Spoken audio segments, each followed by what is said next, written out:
तो ये बात बिल्कुल आपको क्लियर है कि जो भी स्वैप कॉन्ट्रैक्ट बैंक करेगा वो केवल और केवल इंटर बैंक रेट पर होंगे, और जो दो कॉन्ट्रैक्ट की रेटें होंगी उनका डिफरेंस क्या कहलाएगा? Swap difference. आओ, अब अगर इस स्वैप डिफरेंस की वजह से आपको लॉस हो गया,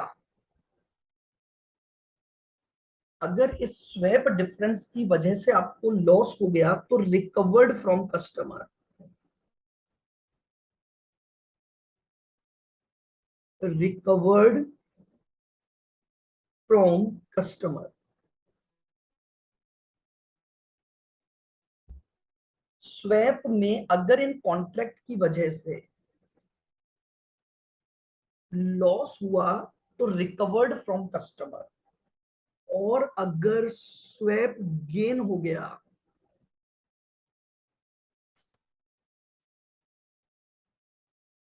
रिटेन्ड बाय बैंक। बहुत इंपॉर्टेंट पॉइंट है, रिफंड नहीं करोगे। क्यों? क्योंकि कस्टमर ने अननेसेसरली ग्रेस पीरियड का फायदा उठाया। तो फेडाई ने कहा अगर हम आपको ग्रेस पीरियड का फायदा दे रहे हैं तो हम एक और नुकसान आपको भी हम देंगे। अगर आपके इस ग्रेस पीरियड का फायदा उठाने की वजह से अगर बैंक को कोई स्वैप लॉस हुआ तो बैंक वो स्वैप लॉस कस्टमर से रिकवर करेगा, और अगर बैंक को फायदा हो गया तो वो बैंक आपको लौटाएगा नहीं, वो स्वैप गेन बैंक खुद अपने पास रखेगा। यानी अब मेरी बात को ध्यान से सुनना, अगर ड्यू डेट के दिन न तो कस्टमर आया न कस्टमर की कोई रिक्वेस्ट आई, बैंक इमीडिएटली स्वैप कॉन्ट्रैक्ट्स करेगा। बैंक इमीडिएटली स्वैप कॉन्ट्रैक्ट्स करेगा। ये स्वैप कॉन्ट्रैक्ट्स आईबीआर पर होंगे, और इन दोनों कॉन्ट्रैक्ट में एक रेट इनफ्लो होगी, एक रेट आउटफ्लो होगी। इन दोनों कॉन्ट्रैक्ट में एक रेट इनफ्लो होगी, एक रेट आउटफ्लो होगी। तो उससे आपका एक डिफरेंस निकलेगा जिसे हम बोलेंगे स्वैप डिफरेंस, जिसे हम बोलेंगे स्वैप डिफरेंस। स्वैप डिफरेंस में अगर लॉस होता है तो आप कस्टमर से रिकवर कर लोगे, और अगर फायदा होता है तो कस्टमर को लौटाओगे नहीं, बैंक वो फायदा खुद अपने पास रखेगा। और एक लास्ट बात, ये जो नया फॉरवर्ड सेल कॉन्ट्रैक्ट हो रहा है,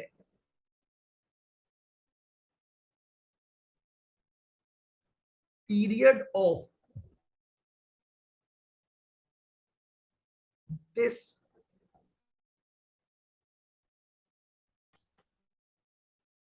फॉरवर्ड कॉन्ट्रैक्ट,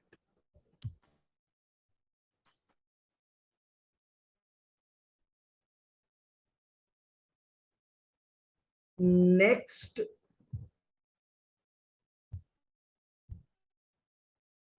अवेलेबल कॉन्ट्रैक्ट। अब मैंने फिर एक नई बात लिख दी भाई, मैंने कहा ये जो स्वैप कॉन्ट्रैक्ट में एक तो स्पॉट होगा तो वो तो आप कर ही लोगे, लेकिन एक कॉन्ट्रैक्ट फॉरवर्ड होगा। तो बात ये आती है कि वो फॉरवर्ड कितने पीरियड का किया जाएगा। तो आज फिर एक और रूल दिमाग में बैठा लो, ये जो स्वैप कॉन्ट्रैक्ट का फॉरवर्ड होगा इसका पीरियड आपको डिफाइन नहीं होगा, ये आपको जस्ट नेक्स्ट अवेलेबल कॉन्ट्रैक्ट लेना पड़ेगा। What does it mean? अगर आपको अगला कॉन्ट्रैक्ट, अगली फॉरवर्ड रेट 20 दिन बाद की दी हुई है तो आप ये कॉन्ट्रैक्ट 20 दिन का करोगे। अगर आपको ये रेट एक महीने बाद की दी हुई है अगली फॉरवर्ड रेट, तो आप एक महीने का कॉन्ट्रैक्ट करोगे। अगर मान लो आपको सीधे 2 महीने की ही फॉरवर्ड की इंफॉर्मेशन दी हुई है तो ये कॉन्ट्रैक्ट आपको 2 महीने का करना पड़ेगा। यानी कुल मिलाकर ये जो फॉरवर्ड सेल कॉन्ट्रैक्ट या forward purchase contract swap difference के टाइम पर, स्वैप कॉन्ट्रैक्ट के टाइम पर करोगे, इसके लिए आपका रूल होगा नेक्स्ट अवेलेबल कॉन्ट्रैक्ट। अभी देखो, हम थ्योरी समझ रहे हैं, हो सकता है कुछ बातें अभी अच्छी तरह से क्लियर नहीं होंगी। मैं इसके जब 3-4 क्वेश्चन करवा दूंगा तो आपको हर चीज को क्या करना आ जाएगा, अप्लाई करना आ जाएगा। अभी सिर्फ थोड़ा सा बस ये रूल याद रखो। तो जो भी कॉन्ट्रैक्ट करोगे वो नेक्स्ट अवेलेबल कॉन्ट्रैक्ट होगा। ठीक है सर, ये सारी बातें तो हो गई हमारी ड्यू डेट के दिन की, यानी स्वैप कॉन्ट्रैक्ट। आ जाओ, अब ये डेट आगे बढ़ी, अब ये डेट आगे बढ़ी, और यहां पर 10 मई 2022, यानी विद इन 14 डेज, 10 तारीख को आकर कैंसिलेशन रिक्वेस्ट आ गई।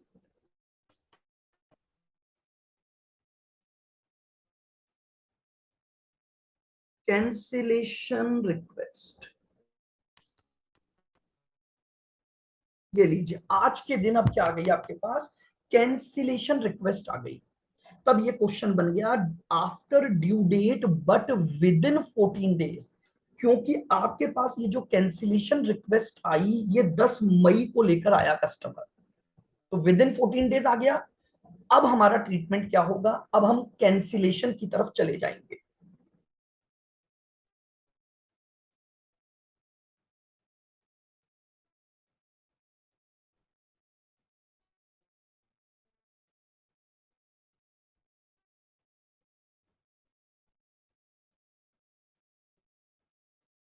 नाउ,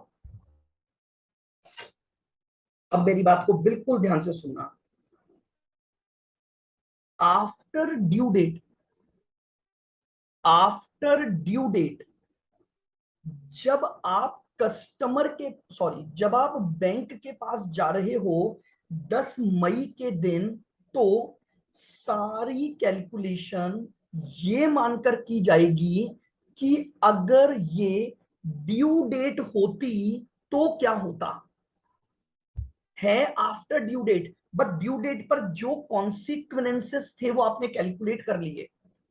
अब 10 मई को जब कैंसिलेशन रिक्वेस्ट हुई, तो अब भूल जाओ कि ड्यू डेट क्या थी, अब भूल जाओ कि ड्यू डेट क्या थी, और अजम्पशन ले लो कि यही नई ड्यू डेट है, अजम्पशन ले लो कि यही नई ड्यू डेट है। तो अगर आप ड्यू डेट कैंसिलेशन करते हो तो स्पॉट कॉन्ट्रैक्ट बनता है मार्केट के साथ। तो यहां पर spot contract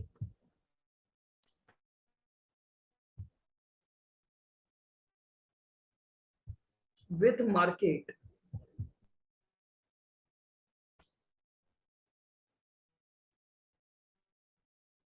spot contract with market करना पड़ेगा। कौन सा करना पड़ेगा, स्पॉट। कस्टमर का जो कैंसिल होता है वही स्पॉट में होता है वापस, यानी मार्केट से परचेस कॉन्ट्रैक्ट करोगे।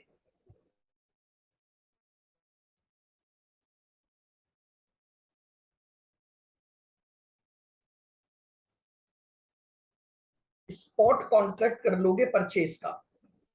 सर ये वापस बता दो एक बार। आप बिल्कुल लो। देखो, अब कस्टमर किस तारीख को पहुंचा बैंक के पास,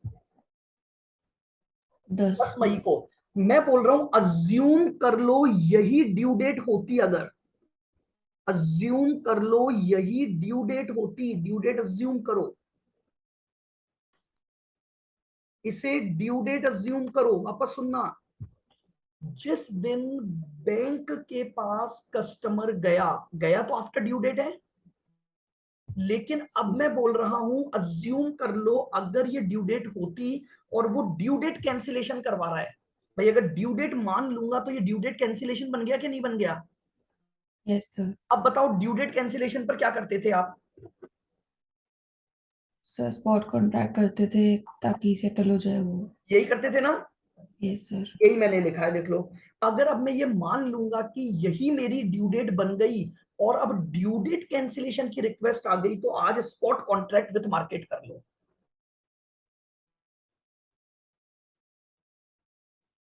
बोलो, आया पॉइंट समझ में। Yes sir. अब कॉन्ट्रैक्ट कौन सा होगा मार्केट से, ये सोचो, अगर ड्यू डेट कैंसिलेशन होता, समझना, तो काउंटर हमेशा इसका उल्टा होता है। Yes sir. तो काउंटर इसका उल्टा होता है, तो काउंटर सेल का चल रहा होगा। Yes sir. तो सेल के लिए अगर आप स्पॉट मार्केट में जाओगे तो परचेस करके ही तो लाओगे। जी सर। और या फिर ऐसे भी सोच सकते हो, हमेशा हर क्वेश्चन में आप देख लेना, जो कॉन्ट्रैक्ट कस्टमर का कैंसिल हो रहा है वही मार्केट के साथ होता है। Yes sir. बस बात ये होती है कि वो स्पॉट होता है या वो फॉरवर्ड होता है।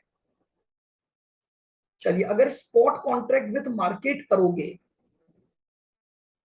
स्पॉट कॉन्ट्रैक्ट विथ मार्केट करोगे, अब मुझे ये बताओ, क्या ये जो कॉन्ट्रैक्ट हो रहा है स्पॉट, ये कस्टमर की रिक्वेस्ट पर हो रहा है क्या? क्या यस। आज के दिन कस्टमर रिक्वेस्ट डाल चुका है? डाल चुका है। तो इसका मतलब ये मर्चेंट रेट पर होगा।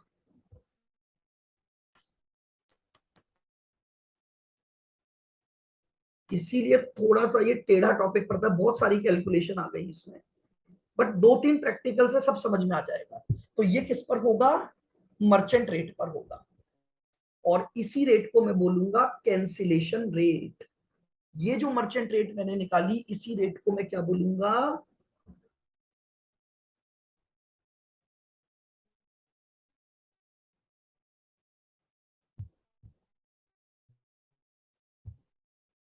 Cancellation rate. अब मेरे पास एक तो कैंसिलेशन रेट आ गई, और एक मेरे पास यहां पर ओरिजिनल रेट थी। इस रेट का डिफरेंस मेरा कैंसिलेशन चार्जेस या गेन और लॉस ड्यू टू कैंसिलेशन निकलेगा।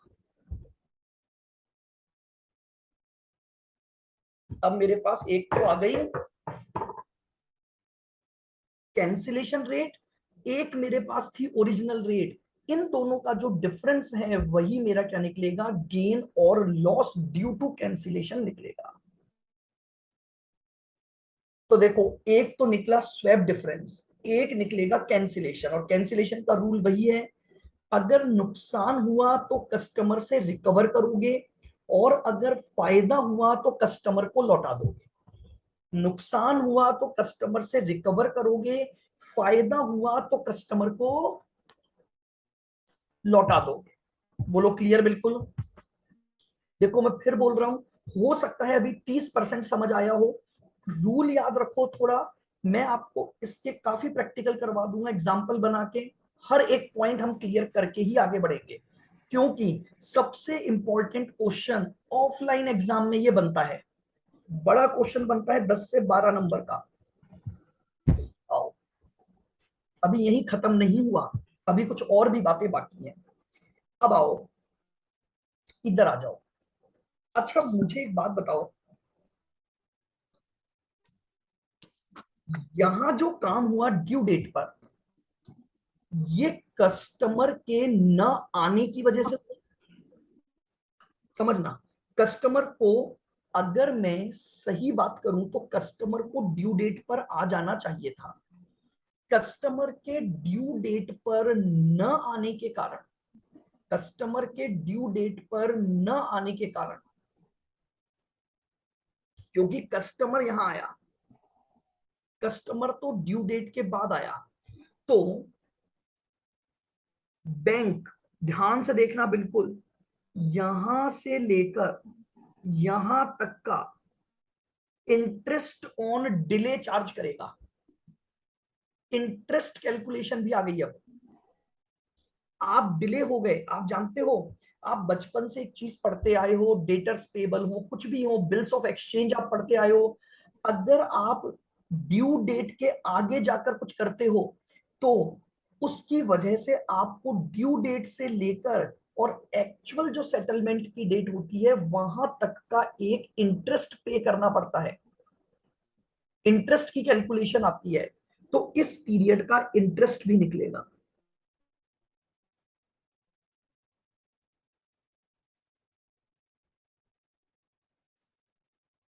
इस पीरियड का क्या निकलेगा? इंटरेस्ट कैलकुलेशन होगी। कहां से कहां तक की होगी? ड्यू डेट से लेकर और 10 तारीख तक की यानी 10 दिन के इंटरेस्ट की भी बातें की जाएंगी। क्यों की जाएंगी वो समझ आ गया। ये डिले हुआ है, इस डिले का ब्याज तो निकालना पड़ेगा। कैसे निकालूंगा अब मैं वो यहां नहीं समझाऊंगा, अभी मैं सारी बातें लिखूंगा, बस एक रूल लिख लो।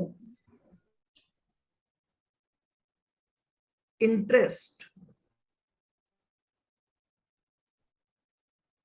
Will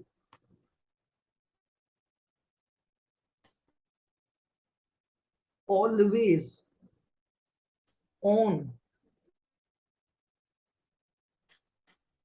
actual cash flow. कभी भी इमेजिनरी वैल्यू पर इंटरेस्ट नहीं निकलता है, इमेजिनरी वैल्यू पर इंटरेस्ट नहीं निकलता है। इंटरेस्ट की कैलकुलेशन एक्चुअल कैश फ्लो पर होती है। तो यानी इस पूरे टॉपिक में अब 3 बेसिक बातें आ गई। पॉइंट नंबर 1, स्वैप कॉन्ट्रैक्ट्स होंगे, स्वैप डिफरेंस निकलेगा। सेकंड पॉइंट, कैंसिलेशन रेट निकलेगी और उससे कैंसिलेशन चार्जेस निकलेंगे। और तीसरा पॉइंट, इंटरेस्ट की कैलकुलेशन होगी। और इन तीनों अमाउंट का जो आएगा उस हिसाब से हम निकालेंगे कि आप कस्टमर से टोटल क्या अमाउंट लोगे या आप कस्टमर को क्या पे करने वाले हो। तो अब पहले इन सभी बातों को स्टेप बाय स्टेप लिख लेते हैं। ये चार्ट जो हमने बनाया उसको पहले हम एक अच्छे मैनर में, प्रेजेंटेबल मैनर में लिखेंगे, फिर हम उसके क्वेश्चन की तरफ चलेंगे। लिखिएगा steps to be followed.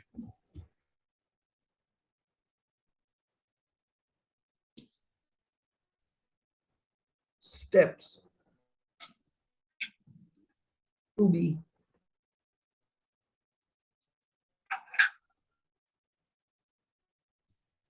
Followed.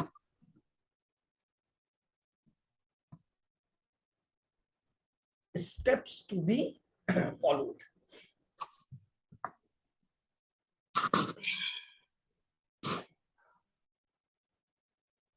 लिखिए step 1,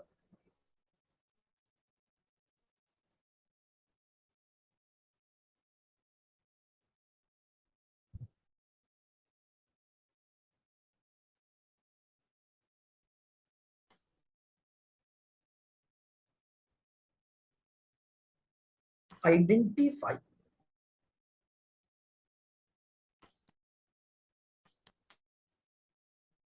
contract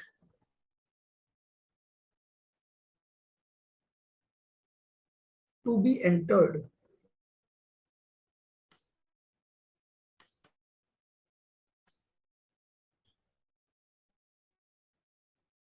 with customer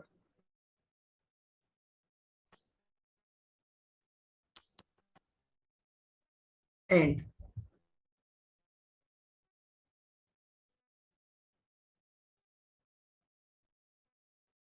calculate forward rate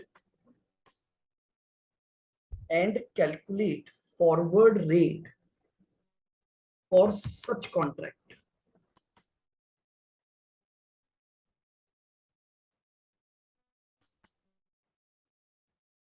ये लीजिएगा, यानी ओरिजिनल कॉन्ट्रैक्ट रेट की बातें कर रहा हूं मैं।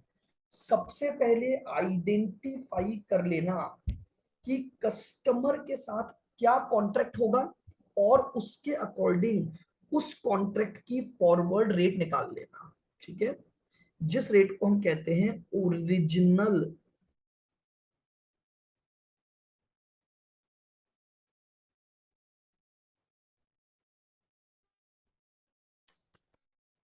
Contract,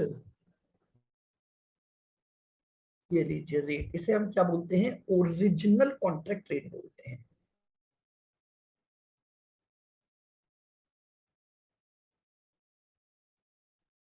step 2,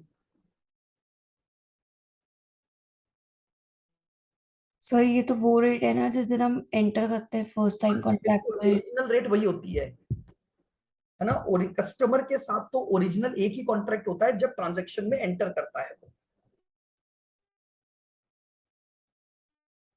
identify counter contract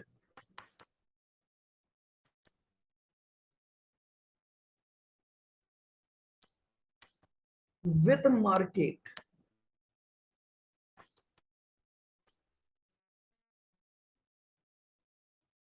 identify counter contract with market on transaction date.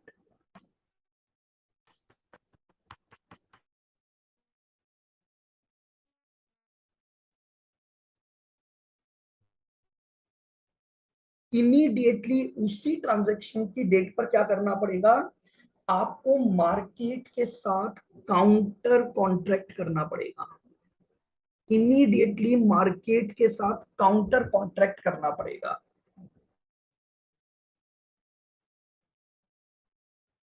ये कस्टमर का कॉन्ट्रैक्ट होगा और ये काउंटर,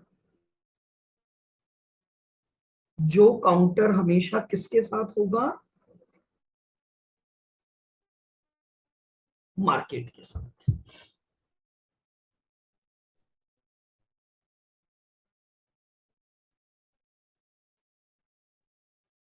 अगर ये फॉरवर्ड परचेज हुआ है तो काउंटर हमेशा फॉरवर्ड सेल होगा।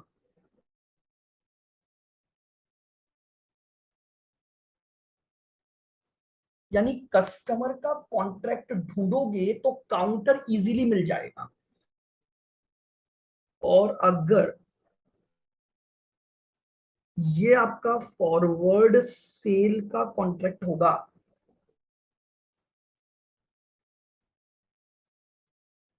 तो यहां आप forward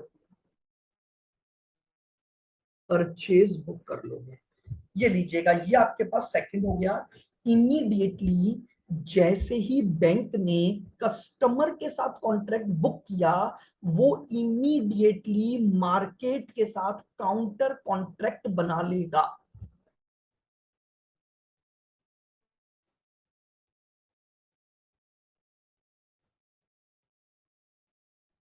step 3,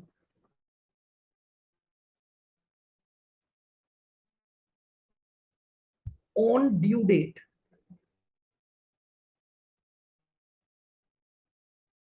on due date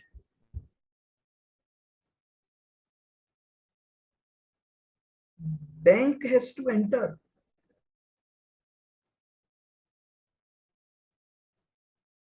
on due date, bank has to enter for two different contracts, two different contracts with market.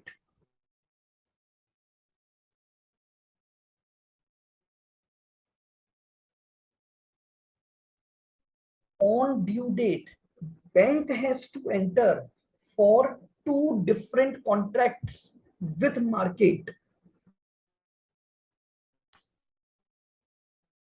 known as swap contracts.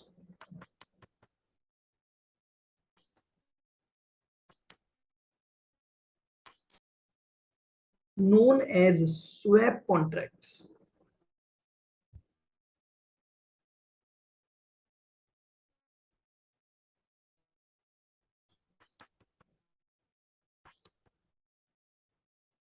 Contract 1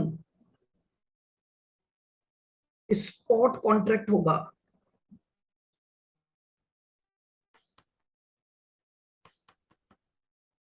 contract 1 spot contract होगा, जो किस पर depend होगा, original counter पर depend होगा। आराम से सुनना, अगर काउंटर सेल था तो ये स्पॉट परचेज कॉन्ट्रैक्ट होगा, अगर काउंटर परचेज था तो ये स्पॉट सेल कॉन्ट्रैक्ट होगा।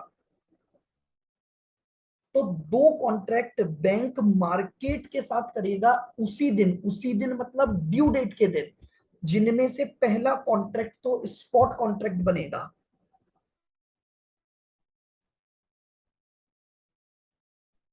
कॉन्ट्रैक्ट नंबर 2 ये फॉरवर्ड बनेगा, फॉरवर्ड,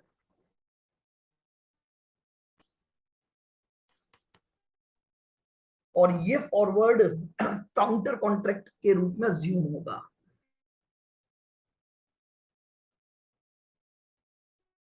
सेम एज काउंटर, ये सेम एज काउंटर बनेगा। तो यहां पर ड्यू डेट पर बैंक को एंटर करना पड़ेगा दो डिफरेंट कॉन्ट्रैक्ट्स मार्केट के साथ, जिनको मैं बोलूंगा swap contracts.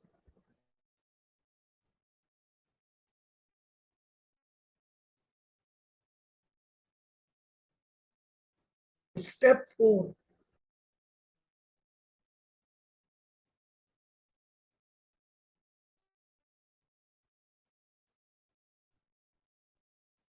Calculate swap difference.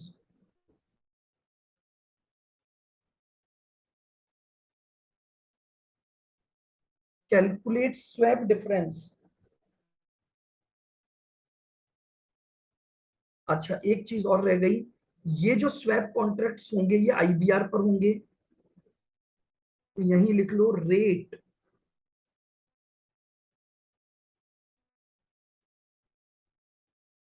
Will be IBR. यहां पर मार्जिन का कोई मतलब नहीं होगा, केवल और केवल इंटरबैंक रेट पर होंगे। स्वैप डिफरेंस निकालूंगा, यहां पर एक रेट मेरे पास होगी इनफ्लो रेट। मैं जब भी स्वैप कॉन्ट्रैक्ट करूंगा तो 100% एक इनफ्लो का कॉन्ट्रैक्ट होगा, एक आउटफ्लो का कॉन्ट्रैक्ट होगा। तो इनफ्लो के कॉन्ट्रैक्ट की रेट हो गई इनफ्लो रेट, यानी सेल के कॉन्ट्रैक्ट जो होंगे,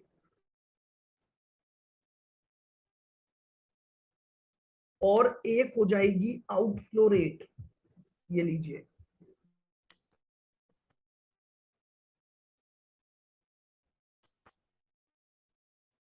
स्वैप डिफरेंस आ गया।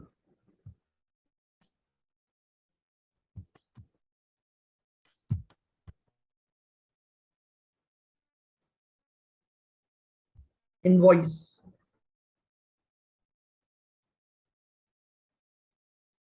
जितनी भी आपकी इनवॉइस वैल्यू है,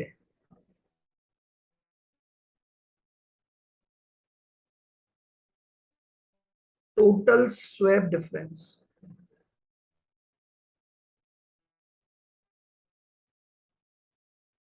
ये आएगा total swap difference.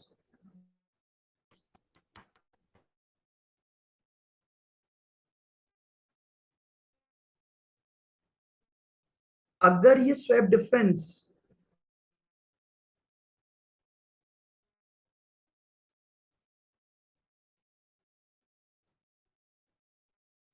If loss और इफ गेन, दो ही बातें होंगी स्वैप डिफरेंस की, या तो ये लॉस को रिप्रेजेंट करेगा या गेन को। अगर लॉस है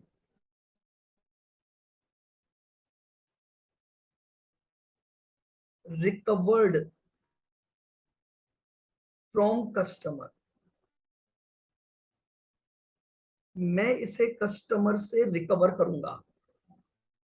और अगर गेन है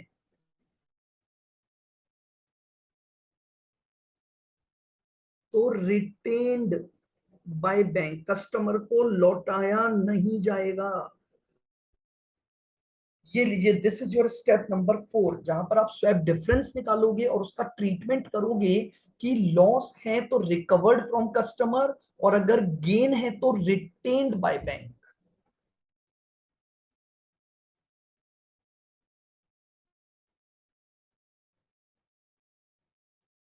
step number 5,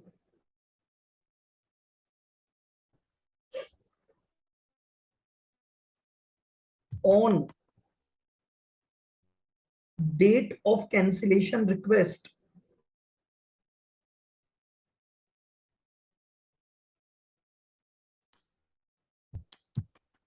on date of cancellation request अब जिस दिन कैंसिलेशन की रिक्वेस्ट आ गई, on date of cancellation request,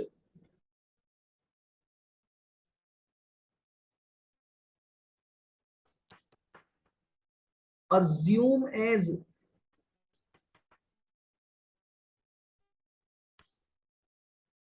due date cancellation,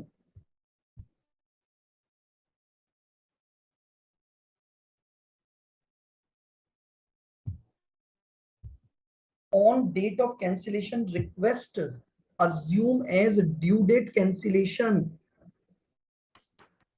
and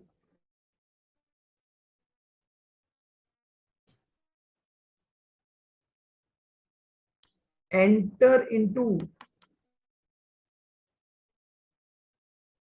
spot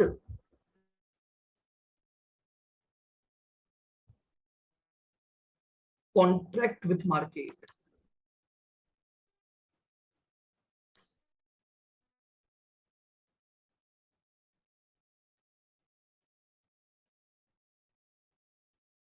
And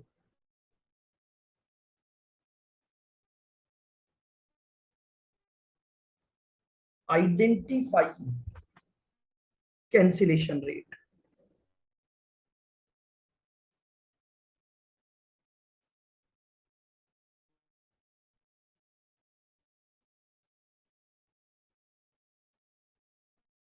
ये लीजिए, अब हम जिस दिन कस्टमर ने कैंसिलेशन रिक्वेस्ट डाली उसे just like due date cancellation मानेंगे और एक स्पॉट कॉन्ट्रैक्ट मार्केट के साथ करके कैंसिलेशन रेट को आइडेंटिफाई कर लेंगे।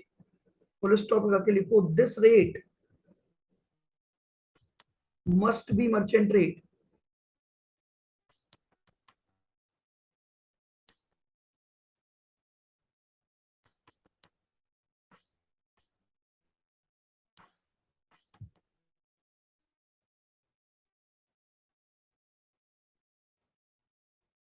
This rate must be merchant rate, और ये रेट जो होगी वो क्या होगी, आपकी मर्चेंट रेट होगी।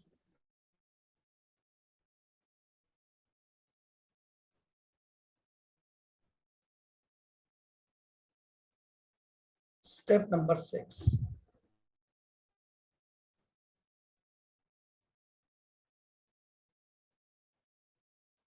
कैलकुलेट गेन और loss,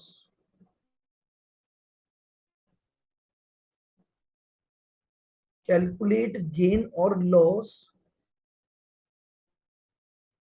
due to cancellation,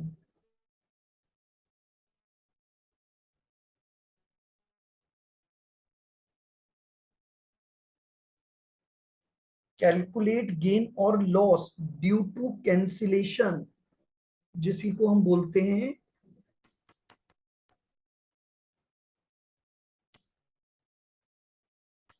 cancellation charges.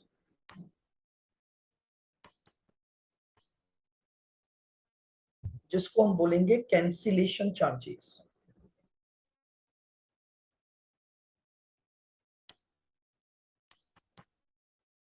ये कैसे निकलेगा, एक तो लोगे ओरिजिनल कॉन्ट्रैक्ट रेट,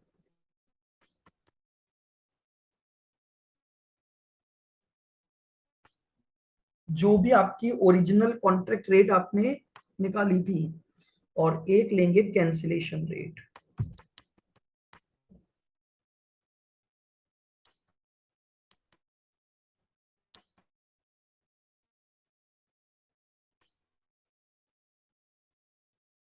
एक लेंगे cancellation rate, original contract rate और कैंसिलेशन रेट।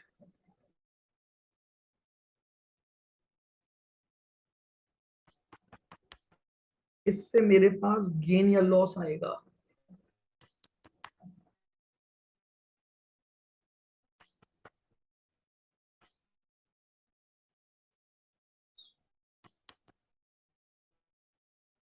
जितनी मेरी इनवॉइस वैल्यू है या जो भी मेरे कॉन्ट्रैक्ट का एक्सपोजर अमाउंट है वो ले लूंगा,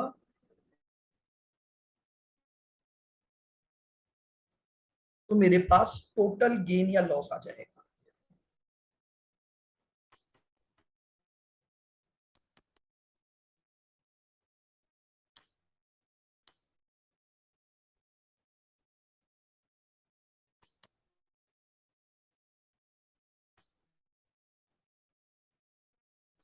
टोटल गेन या लॉस ड्यू टू कैंसिलेशन आएगा। और कैंसिलेशन गेन लॉस का रूल आपको पता ही है, अगर लॉस है तो रिकवर्ड फ्रॉम कस्टमर, और गेन है तो रिफंड टू कस्टमर। इसका रूल वही रहेगा जो पहले था। इफ लॉस, इफ गेन, या तो लॉस होगा या गेन होगा। अगर लॉस है, अगर लॉस है तो रिकवर्ड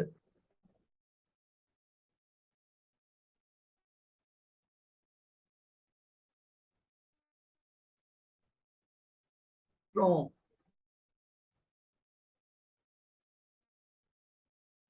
कस्टमर, हम इसे कस्टमर से रिकवर कर लेंगे। और अगर गेन है, refund to customer, refund to customer. तो ये लीजिए, ये आपके पास स्टेप नंबर 6 हो गई कि जिस दिन कैंसिलेशन की रिक्वेस्ट आई उस दिन में कैंसिलेशन करके रेट ऊपर निकाल ली है, और उससे मैं गेन और लॉस निकाल दूंगा। Step number 7,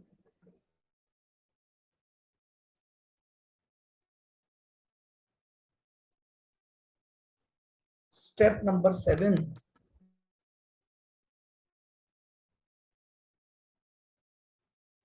calculate interest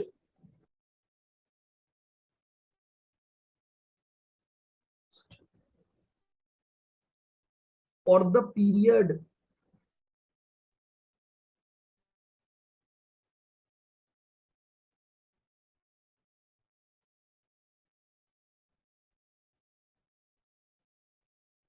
starting from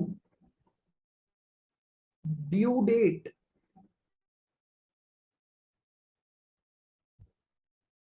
starting from due date to date of cancellation request,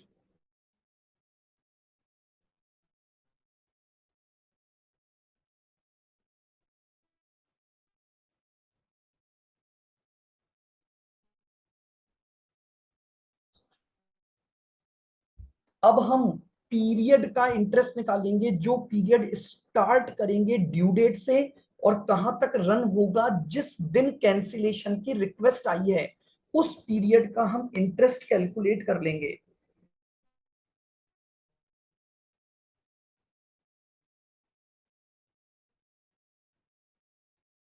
interest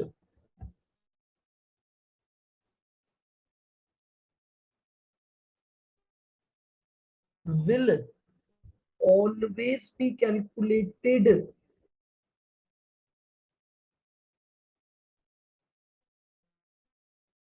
interest will always be calculated on actual cash flow arise on due date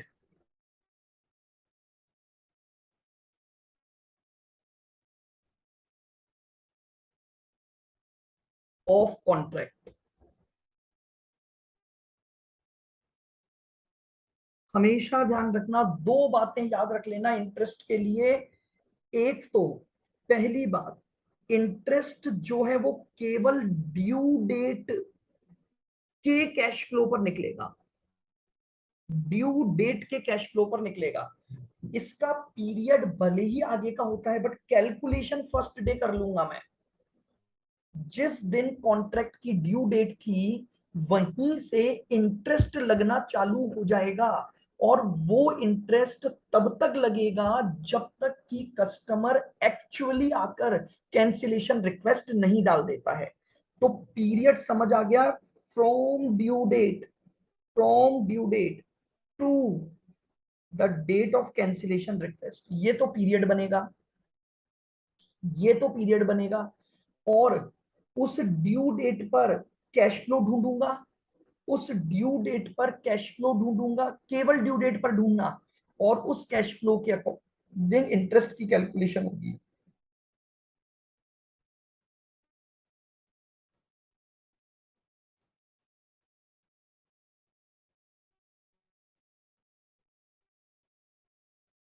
एक होगी inflow rate और एक होगी outflow rate. 100% ये दो cash flow due date पर दिखाई देंगे। एक इनफ्लो का कैश फ्लो होगा और एक आउटफ्लो का कैश फ्लो की रेट होगी।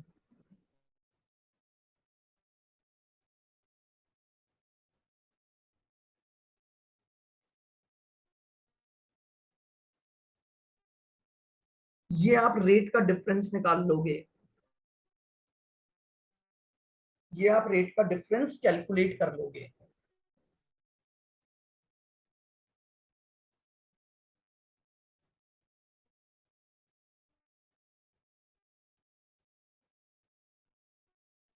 फिर जो भी मेरी इनवॉइस वैल्यू होगी मैं वो ले लूंगा।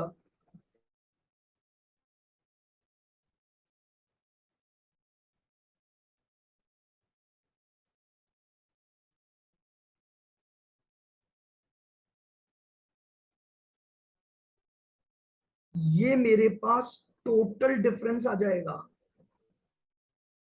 जिस पर मैं इंटरेस्ट निकालूंगा। ये मेरे पास टोटल डिफरेंस आ जाएगा जिस पर मैं इंटरेस्ट निकालूंगा।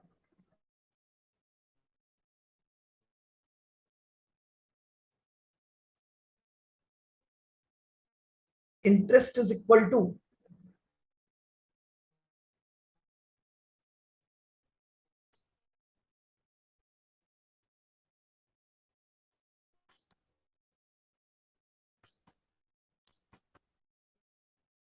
Total difference into rate of interest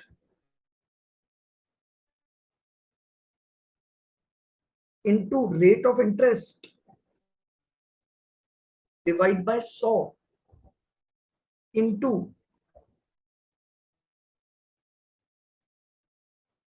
period by 365। उतने दिनों का क्या निकाल लिया जाएगा, इंटरेस्ट कैलकुलेशन हो जाएगा।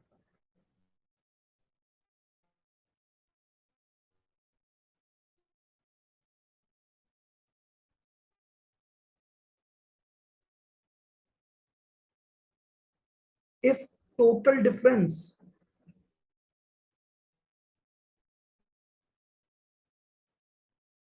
represent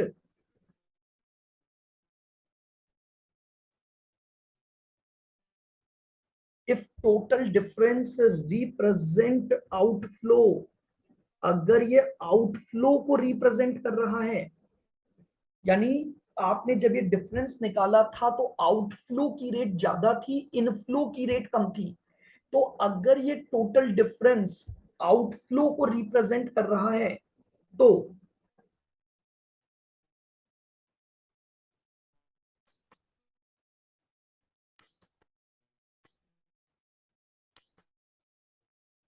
interest will be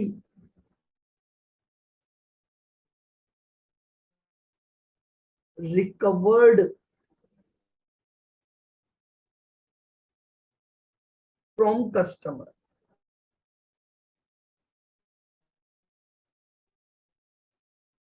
interest will be recovered from customer, क्योंकि अगर बैंक को आउटफ्लो ज्यादा हो गया तो बैंक क्या करेगा, ये इंटरेस्ट कस्टमर से रिकवर कर लेगा। क्लियर बिल्कुल।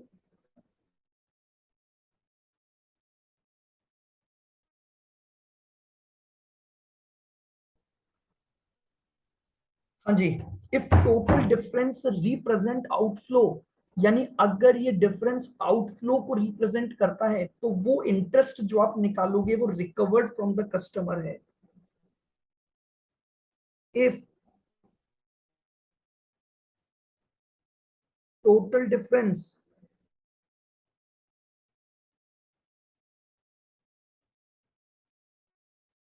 represent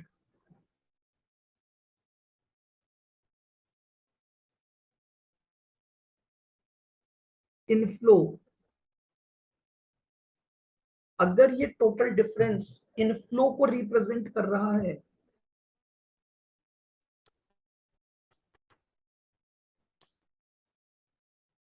इंटरेस्ट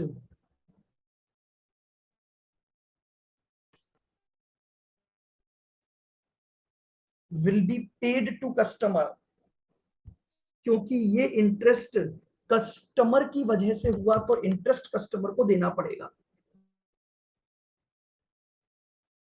बहुत भारी लग रहा होगा, लेकिन उतना नहीं है जितना स्टेप्स में लग रहा है, लेकिन ये सब लिखनी बहुत जरूरी है ताकि आपको स्टेप बाय स्टेप प्रोसेस याद रहे। तो लीजिए स्टेप नंबर 7 में हमने उस पीरियड का इंटरेस्ट निकाल लिया जो ड्यू डेट से लेकर, जो ड्यू डेट से लेकर और कैंसिलेशन रिक्वेस्ट के दिन है, जो ड्यू डेट से लेकर कैंसिलेशन रिक्वेस्ट के लिए है। और इस डिफरेंस के हिसाब से इंटरेस्ट का ट्रीटमेंट आएगा। अगर ये डिफरेंस आउटफ्लो को रिप्रेजेंट कर रहा है तो जो इंटरेस्ट आप निकालोगे वो इंटरेस्ट कस्टमर से रिकवर करोगे। और अगर ये, और हाँ जी, वो जो नेक्स्ट अवेलेबल टाइम के लिए कॉन्ट्रैक्ट मिलेगा ना स्वैप का, वो भी लिखवा दो। हाँ वो भी लिखवा दूंगा। नहीं यहाँ पे नहीं लिखा कि स्वैप कॉन्ट्रैक्ट्स में? नहीं सर। एक सेकेंड, यहाँ पर लिखो इसको। तो फिर ये जो फॉरवर्ड करोगे ना, इसके यहीं पर अगर जगह हो तो यहीं बना के लिखो इसको।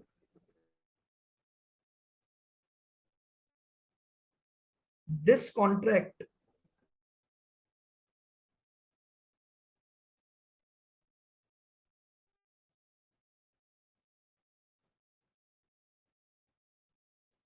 will be the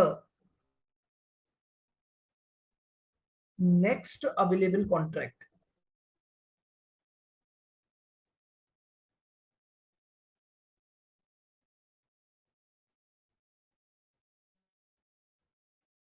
ये जो स्वैप कॉन्ट्रैक्ट का फॉरवर्ड कॉन्ट्रैक्ट करोगे वो हमेशा नेक्स्ट अवेलेबल कॉन्ट्रैक्ट होगा, वो कितने भी दिन के बाद का हो, 15 दिन, 20 दिन, 25 दिन, इससे कम तो होगा ही नहीं, क्योंकि 14 डेज तो ग्रेस पीरियड ही है। तो कभी भी ऐसा मत सोचना कि आपको वो 5 दिन का कॉन्ट्रैक्ट देगा, कभी नहीं। ग्रेस पीरियड ही जब 40 है तो इससे तो ज्यादा का ही दिया, 14 है तो इससे तो ज्यादा का ही दिया जाएगा आपको नेक्स्ट अवेलेबल कॉन्ट्रैक्ट। इसका मीनिंग बताया था ना मैंने यहां पर। ये देखो डायग्राम में मैंने कहा था, ये जब फॉरवर्ड कॉन्ट्रैक्ट करोगे तो इसका पीरियड भी तो पता लगाना पड़ेगा ना कि कितने समय का फॉरवर्ड करोगे।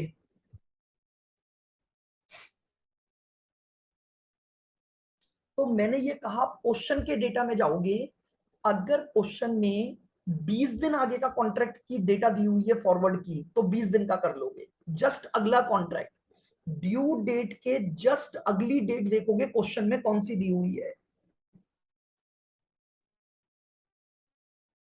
नेक्स्ट अवेलेबल ही बता रहा हूं मैं, जस्ट अगला। एक्चुअली में जब एग्जाम में क्वेश्चन आएंगे ना, तो ये फॉरवर्ड सेल 3 3 दे रखे होंगे, 20 दिन बाद का, 1 महीने बाद का, 2 महीने बाद का। तो ड्यू डेट के बाद नेक्स्ट कौन सा बोलोगे, 20 दिन बाद वाला, 1 महीने बाद वाला, या 2 महीने बाद वाला? बस वही उसी को मैं बोल रहा हूं नेक्स्ट अवेलेबल कॉन्ट्रैक्ट। मैं ड्यू डेट पर खड़ा हूं और ड्यू डेट पर खड़ा होके अगला कॉन्ट्रैक्ट कर रहा हूं। तो ड्यू डेट पर मुझे क्वेश्चन में 3 3 4 4 रेटें दे देगा वो कंफ्यूज करने के लिए। तो मुझे ये देखना है जस्ट अगला जो कॉन्ट्रैक्ट है, यानी ड्यू डेट के जस्ट बाद जो कॉन्ट्रैक्ट है, वो कॉन्ट्रैक्ट मुझे ले लेना है। 15 दिन का हो, 20 दिन का हो, 1 महीने का हो, 2 महीने का हो। क्लियर बिल्कुल? लिख लिया ये? This contract will be next available contract. अब आपने इंटरेस्ट भी निकाल लिया। स्टेप नंबर 8 जो लास्ट स्टेप है,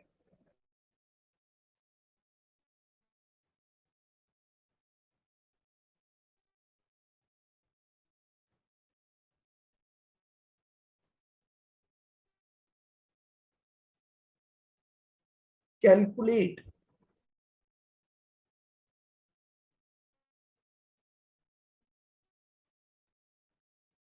नेट अमाउंट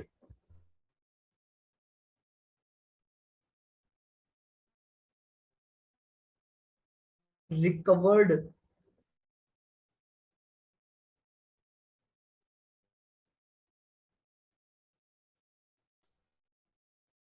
फ्रॉम कस्टमर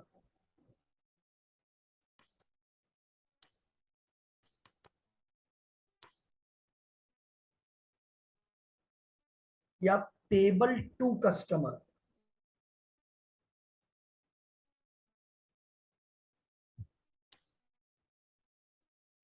अब हम क्या करेंगे, net amount recovered from customer कि अल्टीमेटली हम कस्टमर से क्या रिकवरी करेंगे, या फिर अल्टीमेटली हम कस्टमर को क्या देंगे।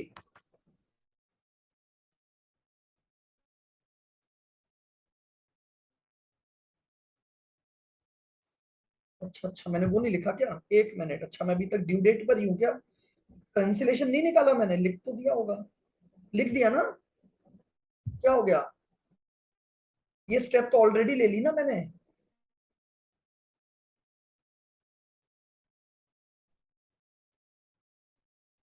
14 डेज के ऊपर तो अभी सिचुएशन ही नहीं आई, वो फोर्थ सिचुएशन है श्रद्धा, अपन थर्ड सिचुएशन पढ़ रहे हैं, with in 14 days he cancellation होगा, 15 दिन के ऊपर तो जा ही नहीं सकता, क्योंकि जैसे ही 15 दिन का एंड आएगा बैंक ऑटोमेटिक कैंसिल कर देगा।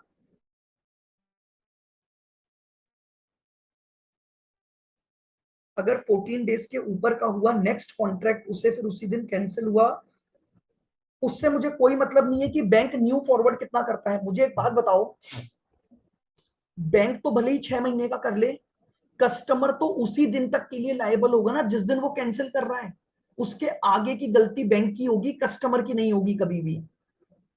आप सोच के देखो श्रद्धा, फॉर एग्जाम्पल आप एक कॉन्ट्रैक्ट करने गए और आपने कॉन्ट्रैक्ट के 15 दिन बाद उसको कैंसिल किया, 15वें दिन आपने रिक्वेस्ट डाल दी या 10 दिन बाद आपने रिक्वेस्ट डाल दी, मुझे एक बात बताओ, 10 दिन के बाद अगर कोई भी नुकसान होता है बैंक को, तो आप कैसे लायबल हो, आप तो सेटल कर गए ना 10 तारीख को, 10 तारीख तक का जो नुकसान होगा वही तो दोगे आप बस। अब मान लो बैंक ने मार्केट का कॉन्ट्रैक्ट 1 मंथ का किया था, तो मुझे क्या मतलब है उससे,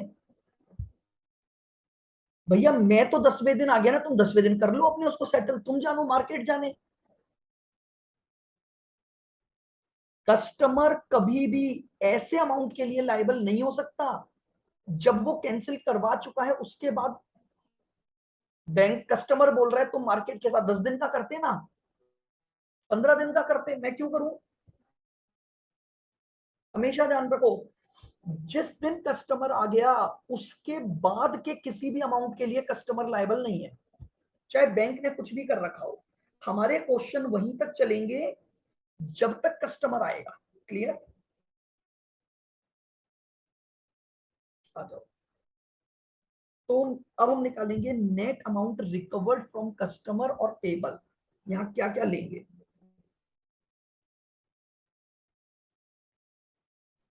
एक तो स्वैप लॉस, गेन होगा तो आएगा ही नहीं क्योंकि वो कस्टमर को देना नहीं है, तो एक तो मैं लूंगा स्वैप लॉस, ये तो लिया जाएगा। दूसरा,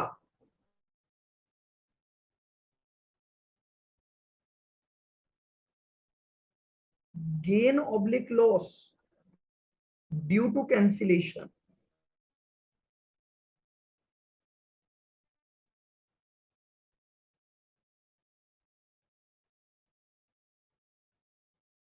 कैंसिलेशन की वजह से जो भी गेन और लॉस होगा दूसरा वो आएगा।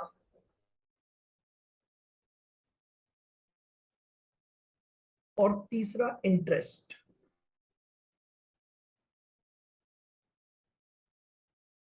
तीसरा इंटरेस्ट, ये भी पॉजिटिव नेगेटिव कैसा हो सकता है।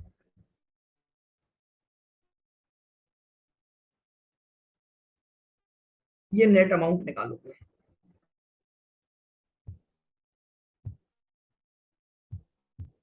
ये नेट अमाउंट।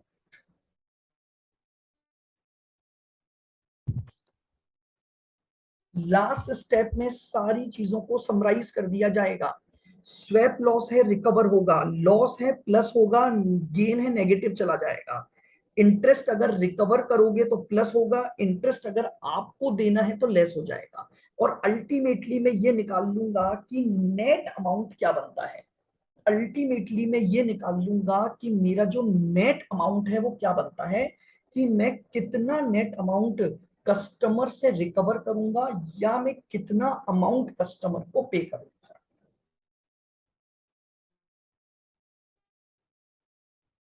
ये देख लीजिए, दीज जो step are to be applied. हाँ जी बोलो।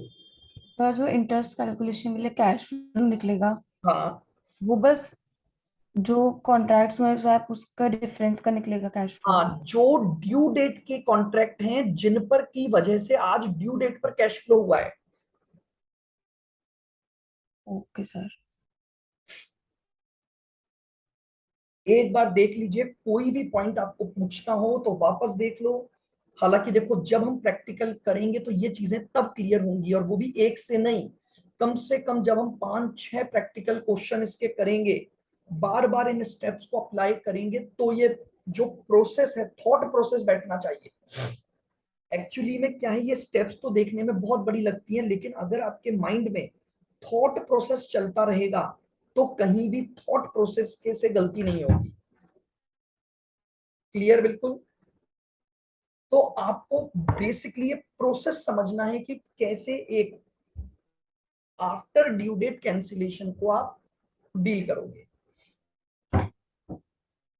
ये है आपके पास situation number 3, cancellation after due date but within 14 days.